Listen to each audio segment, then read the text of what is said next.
Salve família, Samba Poker Team, Vitão recebe temporada inverno e hoje está aqui comigo na minha casa. Tenho a honra de receber meu irmão de tantas batalhas, de tanta guerra, mas de muita paz, Pedro Padilha, nas horas boas, nas horas ruins, o amigo certo das horas incertas, agora pai, né? Agora pai. Agora pai, como é que é ter o dom? Caralho, já começou assim. Lógico, pô. Nossa senhora. Ter o dom Fala dessa pessoa especial, fala dessa pessoa especial. É um privilégio, é uma honra, velho. É um privilégio, uma alegria. E que eu tô vivendo cada dia intensamente. Tô aprendendo como é ter o dom, né? Nunca tive, agora eu tenho. A melhor parte da vida é essa. A melhor né? parte da vida é essa, com certeza. Tudo que a gente viveu quando vê o ser humaninho ali é maravilhoso, né? A melhor parte da vida, com certeza. Muito bem. Pedro Padilha, quantos anos de samba já? De samba? De samba Poker Team. De samba Poker Team. De samba música samba, nós vamos chegar lá, De samba são 36. De samba Poker Team são 23 anos de samba. 2020. 3 anos de samba. 3 anos de samba. A gente vai chegar lá nessa conversa. Pedro, a primeira coisa que eu queria falar era quem era o Pedro Padilha antes do pôquer. Antes do pôquer. A gente roteirizou aqui para perguntar antes do samba. Mas você tem tanta história para contar de vida, né? Antes que acho que fica legal falar quem que era o Pedro Padilha antes do pôquer. E tem samba nessa história. Pô, acho que o Pedro Padilha antes do pôquer não era, sei lá. Porra, eu ia falar uma coisa chata. Eu ia falar, Pedro Padilha antes do pôquer não era ninguém, não era ninguém, não. Era alguém, mas era alguém que estava em busca ainda do que queria ser, né? Era alguém que estava em busca do seu caminho, em busca da sua trajetória, em busca do seu lugar, tentando encontrar seu lugar no mundo, né? E aí no pôquer eu encontrei meu lugar no mundo e aí estamos aqui até hoje, Pedro Padilha do pôquer, né? Encontrei meu lugar no mundo, é isso. Pedro Padilha do Brasil e do pôquer, né? Do Corinthians, né? Do Brasil não. Ô Pedro, você tocou pagode em jogos universitários, você vendeu Nextel, né? E hoje você olha para trás aí para as suas escolhas aí e sabe que tudo te trouxe até aqui, né? Sim. Como que o poker mudou a tua vida? Completamente, mudou minha vida completamente. Em vários sentidos, assim, mas principalmente no sentido profissional, mudou no sentido de eu era um cara de 25 anos, 24 anos que tinha deixado passar muitas oportunidades, que tinha cometido alguns erros na trajetória, não tinha estudado, queria ter estudado, aí já estava trabalhando, tava batendo cabeça ali na vida e encontrei o pôquer, que me identifiquei muito e através do pôquer eu pude mudar minha vida, a vida de pessoas próximas a mim, da minha família e tudo mais. Então são pessoas totalmente diferentes no sentido de trajetória, né?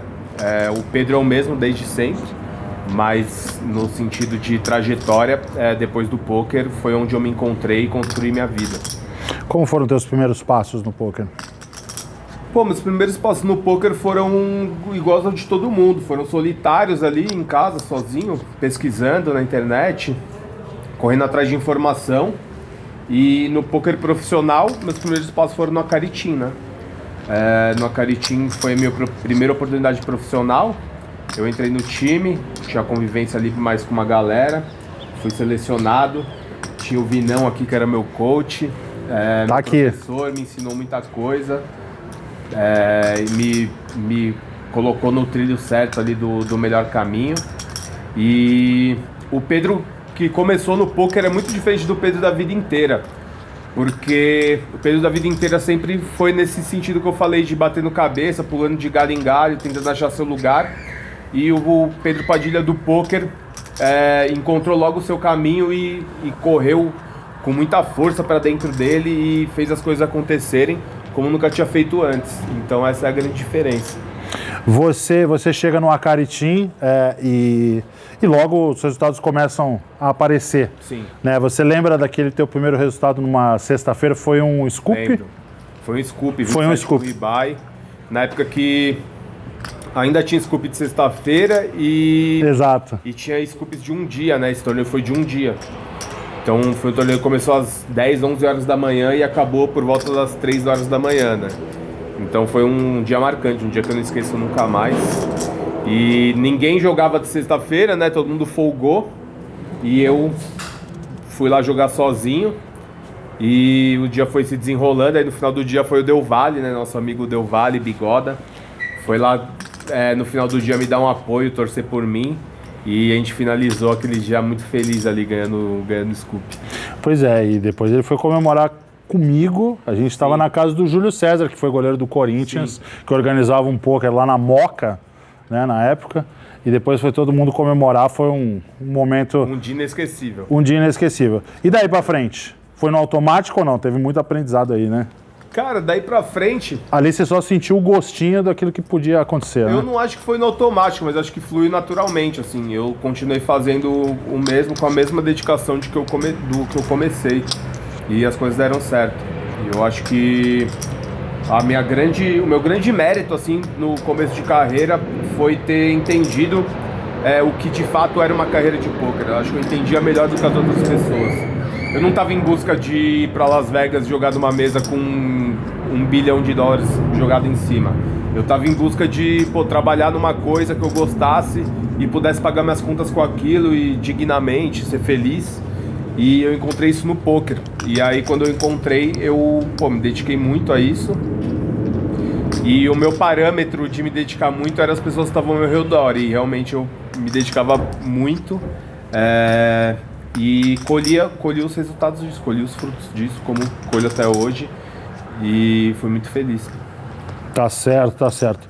Ô Pedro, você viveu, né, intensamente essa fase de Acaritim, que como você falou, você ia, né, Ia. Era um time que tinha sede. Diferente, tinha sede. E que não é como o Samba Poker Team hoje, que você pode jogar da sua casa, né, da onde você estiver. Inclusive, a gente tem jogadores internacionais, tem jogadores no Brasil inteiro. No mundo todo. E naquela época, você tinha que ir para o time jogar. Aqui, né, primeiro eu tinha que ir aqui. Eu morava na Zona Norte de São Paulo e no Imirim. E aí tinha que ir todos os dias até o QG, que eram uns 20 minutos de casa, até o Tatuapé. E depois o QG foi para Cabreúva, então eu fui morar lá. Eu passava de domingo a quinta-feira lá. E aí na quinta-feira à noite eu voltava para São Paulo, passar 2 dias aqui e voltava para lá. Então foi um período diferente, assim. Hoje em dia ninguém imagina alguma coisa dessa no meio do poker, né? É tão dinâmico, tão natural, cada um trabalhando da sua casa. Mas foi uma experiência muito boa, porque faz a gente viver intensamente ali, né? Dormindo e acordando com alguém que tá vivendo o mesmo sonho que você. Faz muita diferença no seu crescimento, no seu aprendizado. Boas lembranças daquela época? Casa, muito boas lembranças. Ótimas lembranças. Tá certo. No meio desse período todo aí de você estar começando a fazer grandes resultados e viver a Caritinha, essa experiência de ir para um lugar jogar, depois morar em Cabreúva, você viveu uma passagem importante na história do poker brasileiro, que foi a mesa final do BSOP, a abertura da temporada de 2013, Sim. Né? Onde você acabou sendo vice-campeão. Fui vice-campeão. Mas você também foi testemunha ocular de um dos maiores momentos da história do poker brasileiro, que é a famosa Ramirada, né? Então, o que é que só você viu da Ramirada? Porque, assim, o que todo mundo viu já é sabido. Eu tenho orgulho de dizer que eu desencadeei a Ramirada, né? Eu comecei a mão, eu tava envolvido na mão. E tava envolvido na mão e eu fui o primeiro a avisar o cara que ganhou a mão de fato, né? Então eu sou um personagem, apesar de, se tivesse um prêmio do Oscar pra Ramirada, eu era o coadjuvante, o prêmio de coadjuvante ali, tá ligado? Você ganharia o prêmio de coadjuvante. Ganharia, com certeza, Fui o cara importante ali na trama do... Sensacional. Praticamente conduziu a trama. Aquele BSOP que você terminou vice também estava um BSOP com muita torcida. Foi um BSOP realmente cheio de histórias ali. Sim, aquele BSOP de legal, 2013 que você fez a heads up com o Pedro Correia. Pedro Correia. Né, que é um jogador competente, né, um jogador recreativo, mas jogador bastante competente, com bastante resultado, né? E ali também você pegou o gosto por jogar torneios live também. Cara, ali foi uma história, um aprendizado muito bom para muitas coisas assim, na minha carreira. Você viver um torneio live de alguns dias, como isso é grande, assim, um torneio grande live de alguns dias, no começo da carreira me fez ensinar muitas coisas, assim, muitas coisas pro bem, muitas coisas que eu fiz bem, muitas coisas que para eu aprender e corrigir depois. E foi uma experiência muito legal. E, ter a torcida lá, ter um monte de gente junto, foi uma experiência incrível que eu guardo, tenho na memória cada momento daquele dia e guardo com muito carinho. Apesar de não ter sido campeão, cara, minha lembrança é a melhor possível daquele dia, com certeza. Bom, você vive outras grandes experiências de Poker Live. Uma que eu vivi junto com você também foi em Bahamas. Sim. No Campeonato do Platinum PES, né, no PSPC. Sim. Né? Ali, um resultado... um sabor agridoce ali, pra gente que estava de fora, né? Não estou falando do seu ponto de vista, estou falando pra gente que estava ali fora. Mas eu lembro muito bem que logo depois que você é eliminado, você era o cara que estava meio que acalmando as pessoas que estavam ao seu redor. Como é que foi essa experiência? Como é que foi essa parada? Cara, eu acho que é por vários motivos, assim, já eram muitas vezes que eu tava ali, tipo, óbvio, não era numa situação daquela, num torneio tão grande. Isso foi 2019. 2019. Exatamente. 2019. Já eram algumas vezes que eu tava numa situação de algum torneio grande, então já tinha essa experiência, essa casca de ter vivido outras vezes. Tem várias coisas envolvidas ali pra eu ter caído tão tranquilo. Primeiro, o meu jeito mesmo cara, é a natureza do jogo, eu aceito e convivo com ela da melhor maneira possível, então é uma coisa que eu aprendi com o tempo, eu não posso corrigir, eu não posso mudar o que vai acontecer com as cartas, né? Então, não posso também me deixar influenciar de acordo com isso.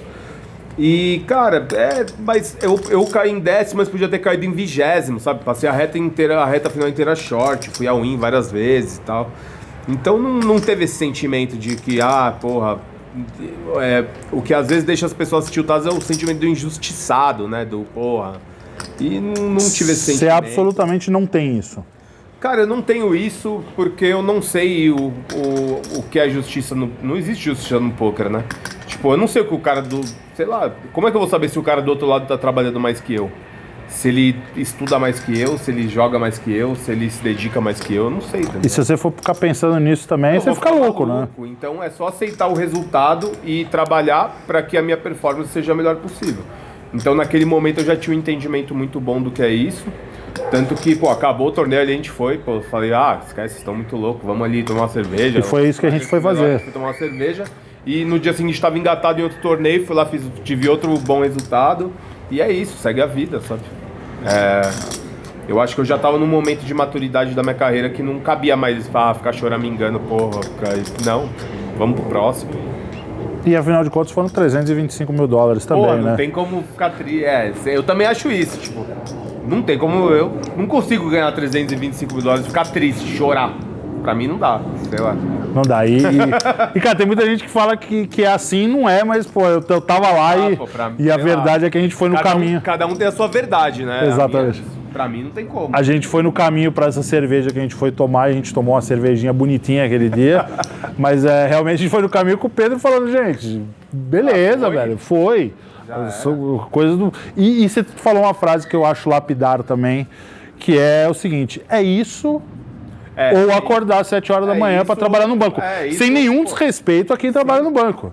São escolhas que a gente fez. No LinkedIn lá e se virar, pô. Então, eu escolhi meu caminho. E o meu caminho tem esses obstáculos, tem esses caminhos que eu tenho que aprender a navegar neles e eu faço da melhor forma, é isso. Não tem para onde correr. E é isso. Pedro, você depois de Acaritim, você passa pelo Forbet, né? Sim. E depois você sai e monta seu próprio time, que é o Resenha. Sim. E daí o Resenha te traz pro Samba Poker Team, né? Num acordo, numa fusão, né? Praticamente. Sim. Né?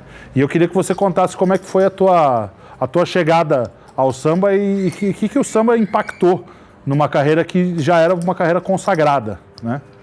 Cara, é uma junção de muitas coisas assim, a minha chegada no samba. Porque, primeiro que eu nunca quis ter um time, e aí ter o Resenha antes do samba foi uma coisa que eu nunca quis, nunca almejei, e aí queria sair e jogar por conta de boa, e aí o Fério e o Bitão ficaram falando, vamos. E eu meio que relutei um pouco e falei, não, vamos. E aí, quando eu cheguei lá no meio da parada, eu me empolguei demais, gostei demais, me entreguei demais e aí, cara, peguei muito gosto pela questão de ser instrutor, de ter um time, de poder impactar a vida das pessoas dessa forma, de mudar a vida delas através do poker, mesmo que na nossa realidade de um time pequeno eram poucas pessoas, você vê seu impacto ali no dia a dia de uma pessoa que, pô, tá ali procurando alguma coisa, um trampo, alguma coisa para fazer, encontra alguma coisa que gosta, que é feliz e começa a viver disso, como se eu estivesse me vendo em outras pessoas e eu me lembro de precisar muito dessa oportunidade e eu me enxergava nas pessoas que estavam ali, sabe? Então isso me pegou demais. E aí a gente fez um trabalho muito bom no Resenha e aí no final do ano a gente tinha um plano de expansão, de tentar crescer o time, modesto, porque é muito difícil você conseguir concorrer com os grandes times no Brasil, assim, em questão de seleção. Primeiro pela estrutura, por tudo, pela estrutura, pelo quanto os times são grandes, pela competência dos instrutores, é difícil, é como você ser pequeno concorrer com alguém maior. E aí veio a proposta do samba, e cara, e aí foi incrível. Primeiro porque o Kelvin já era um amigo da vida toda, que a gente sempre quis trabalhar junto de alguma forma, mas nunca tinha rolado uma oportunidade. E aí, pô, essa era a oportunidade. E aí tudo se juntou para que acontecesse, sabe? Só que aí, pô, a gente chegou no samba em, sei lá, fevereiro de 2020. Pré-pandemia ainda. Em março de 2020 estourou pandemia, então, pô, a gente chegou no período mais caótico da história do poker online, tipo, 100% do time, 7 dias por semana online, jogando o tempo todo. Então, nesse sentido de trabalho, de ter que aprender as coisas rápido, de ter que se virar, foi sinistro. Foi muito trabalho mesmo em muito pouco tempo. Como que você ajeitou teu dia? Teu dia era um dia de jogador, né? Ou seja, um dia de estudar. Eu não ajeitei meu dia. E aí passou a ter alguns dias por semana. Você tem que dar aula, por exemplo. Não, já dava aula, né? Porque já tinha o Resenha, já dava aula. Então, e nesse sentido não mudou muito, mas o que mudou muito foi a demanda de dia a dia, assim, de chat para responder, de... Muito pessoas, mais gente, né? Muito mais gente para você estar disponível, né? Isso foi o que mais mudou. Acho que foi o maior impacto ali. Você aprendeu muito nesse processo? Aprendi tudo nesse processo, aprendi muito. Tudo? Tudo, aprendi tudo nesse processo. E sigo aprendendo, aprendo muita coisa nesse sentido, mas aprendi muito nesse processo. Muito. Como jogador, como pessoa, como gestão, como empresário, como tudo.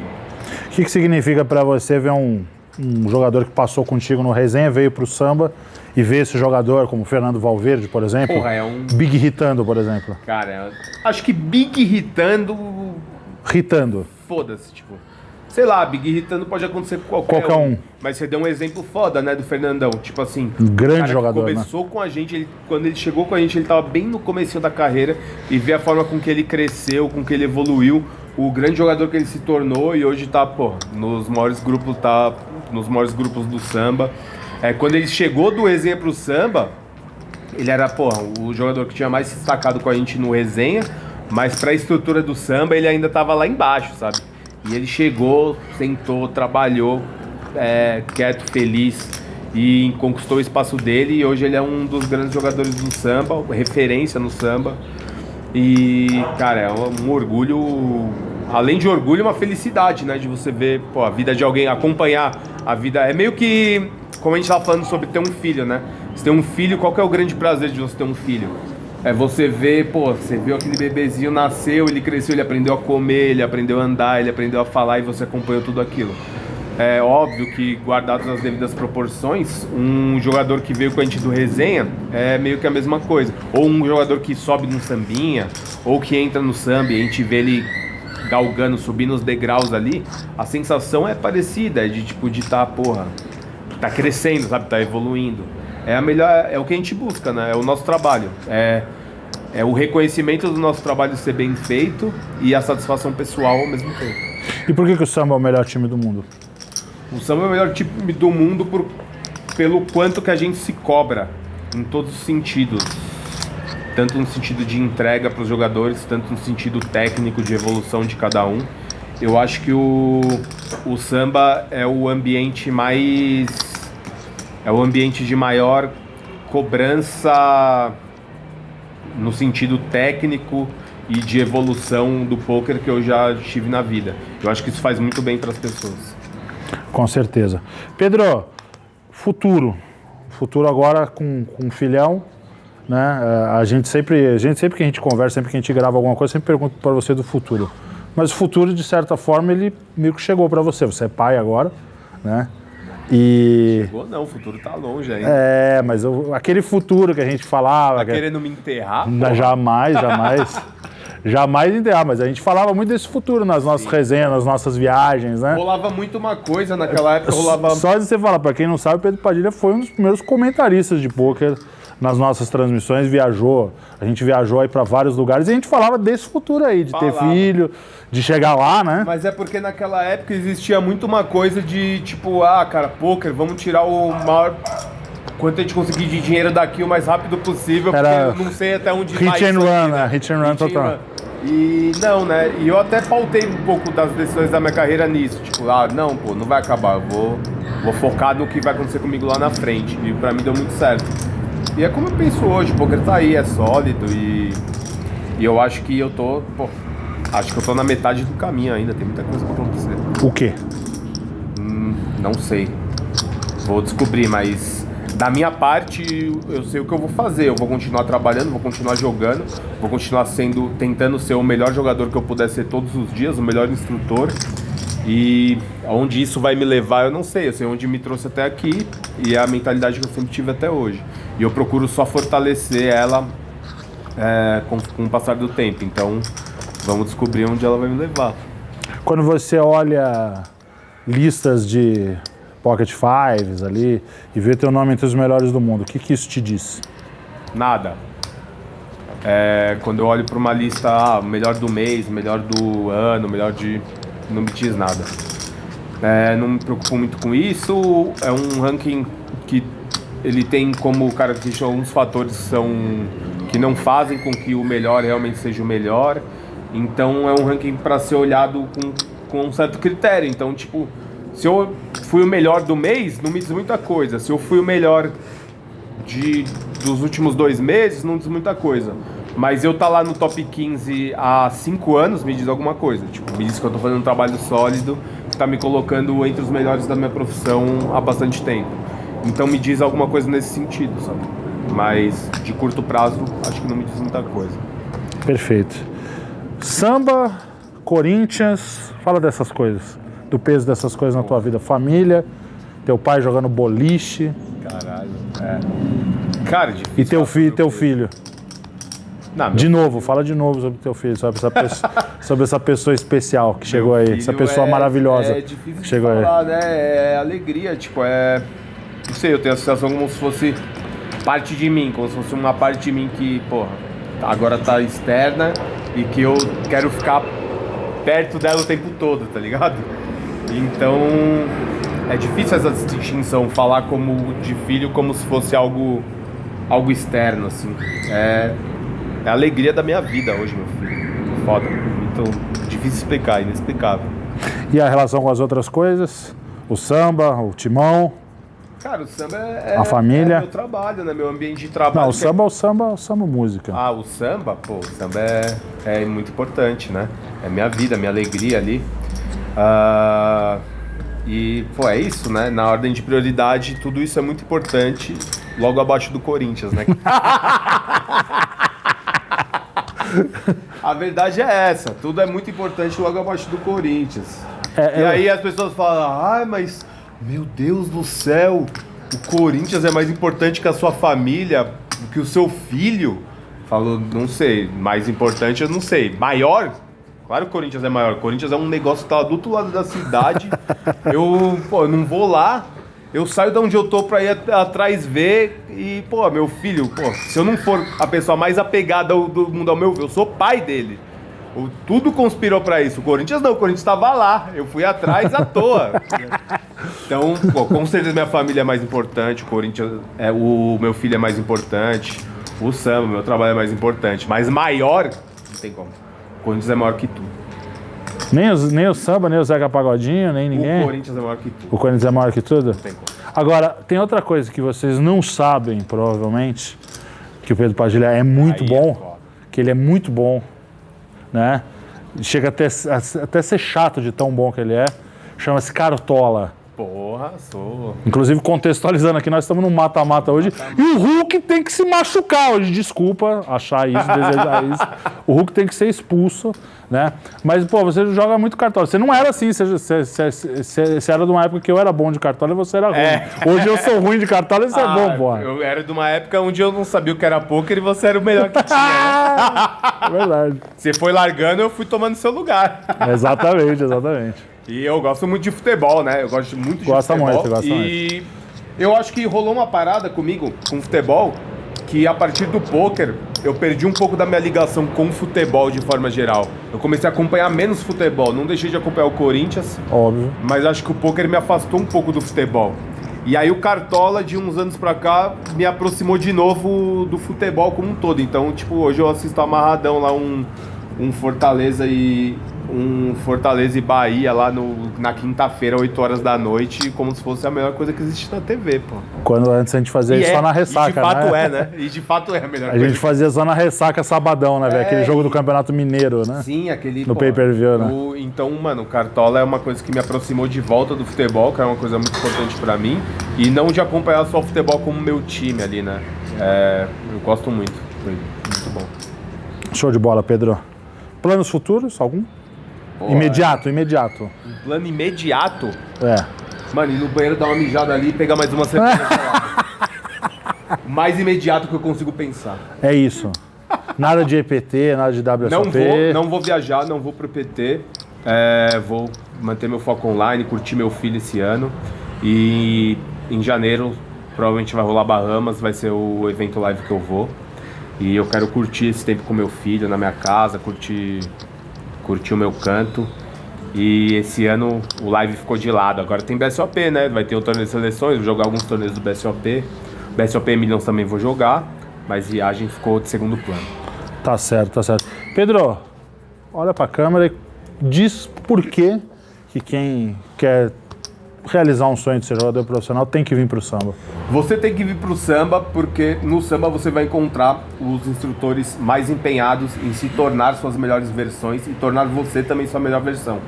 É o maior ambiente de evolução no poker que eu já encontrei e você vai encontrar também. Tamo junto. Pra gente finalizar, o que o Pedro de hoje, pai, jogador consagrado, dono de time, proprietário de uma casa com piscina maravilhosa, com 2 cães, diria pro Pedro que foi lá bater na casa do Akari em 2012? Porra, mano, acho que eu diria se vira. Porque tanta gente me disse tanta coisa naquela época que se eu tivesse ouvido, provavelmente eu não estaria aqui. Então acho que um dos grandes méritos que eu tenho na minha carreira no poker é que eu comecei um pouco mais tarde que a maioria das pessoas, já era um pouco mais velho, já tinha feito umas merdas, já tinha errado pela minha cabeça, pela cabeça dos outros. Então acho que o meu grande mérito foi saber tomar minhas decisões, independente do que o ambiente externo estava me falando. Então eu aconselharia a ele só vai, faz o que você quer, que não sei se vai dar certo, mas você vai ser feliz. Pra mim as duas coisas, eu fui feliz e tá dando certo. Pela cabeça dos outros chega, né? Pela cabeça dos outros. Não, é bom, né? Você tem que ouvir as pessoas com respeito, você tem que ser inteligente pra ouvir, mas na hora de decidir, você tem que decidir por você. Show de bola, meu irmão. Tamo junto. Pedro Padilha, senhoras e senhores.